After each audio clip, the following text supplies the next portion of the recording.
Shalom Bapak Ibu Saudara yang dikasihi oleh Tuhan. Hari ini kita akan sama-sama kembali melakukan puasa dengan bergulat melawan salah satu 7 dosa mematikan, yaitu dosa kemalasan.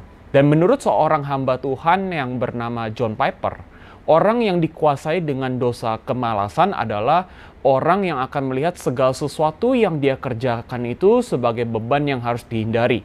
Dan tentu kita tahu ini bertentangan dengan firman Tuhan. Misalnya saja ketika kita melihat ke dalam Amsal 6 ayatnya yang ke-9 sampai ke-11, penulis Amsal menunjukkan kalau orang yang tidak rajin bekerja, seorang pemalas, mereka akan tertimpa dengan yang namanya kemiskinan dan kekurangan. Dan penulis Amsal menyandingkan hal itu dengan Amsal 6 ayatnya yang ke-6 sampai dengan yang ke-8. Di mana si Amsal menuliskan bahwa setiap kita seharusnya mencontohi seekor semut yang begitu rajin bekerja.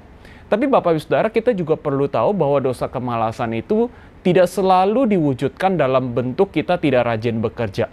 Ketika kita suka menunda momen untuk berelasi dengan Tuhan, itu juga sudah terhitung sebagai dosa kemalasan.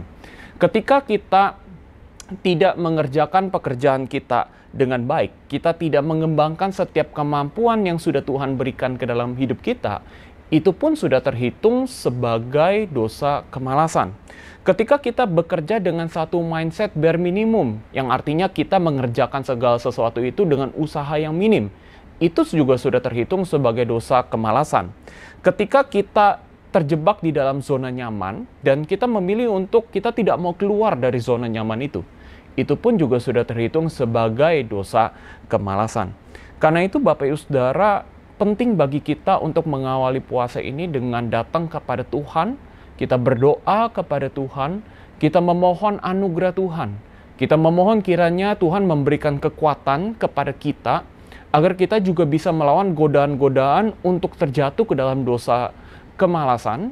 Dan yang kedua adalah kita memohon kiranya juga Tuhan memberikan hikmat agar kita bisa mengidentifikasi dosa kemalasan seperti apa yang sering kita lakukan dalam kehidupan kita, baik itu mungkin dilakukan secara sadar atau tidak sadar. Dan tentu setelah itu Bapak Ibu Saudara, kita memohon Tuhan kiranya kita memikirkan bersama-sama untuk mengidentifikasi apa yang menjadi dosa kemalasan yang kita lakukan dalam kehidupan kita sehari-hari.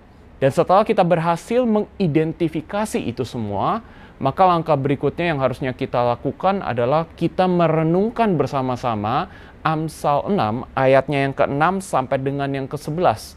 Sebagai sebuah perenungan, sebagai sebuah ingat-ingatan, sebagai kekuatan bagi kita juga untuk kita melawan dosa kemalasan yang ada di dalam hidup kita.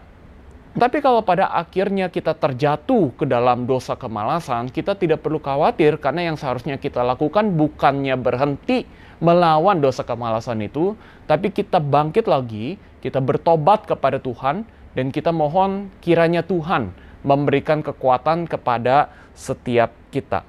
Pada akhirnya Bapak Ibu Saudara, puasa ini kita lakukan dengan satu tujuan, agar kita punya relasi yang lebih dekat kepada Tuhan, agar kita juga semakin menyadari kita itu benar-benar butuh Tuhan di dalam hidup ini.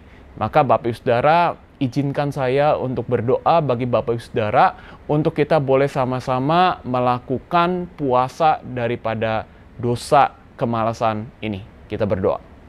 Bapa, hari ini kami sama-sama datang kepadamu. Kami sadar kami manusia yang lemah. Karena itu kami mohon, berikan kami kekuatan agar kami dapat bergulat melawan dosa kemalasan. Biar melalui puasa ini, kami boleh semakin dekat dengan Tuhan, menyadari betapa pentingnya Tuhan di dalam hidup ini. Di dalam nama Tuhan Yesus kami berdoa, amin. Tuhan memberkati Bapak Ibu Saudara.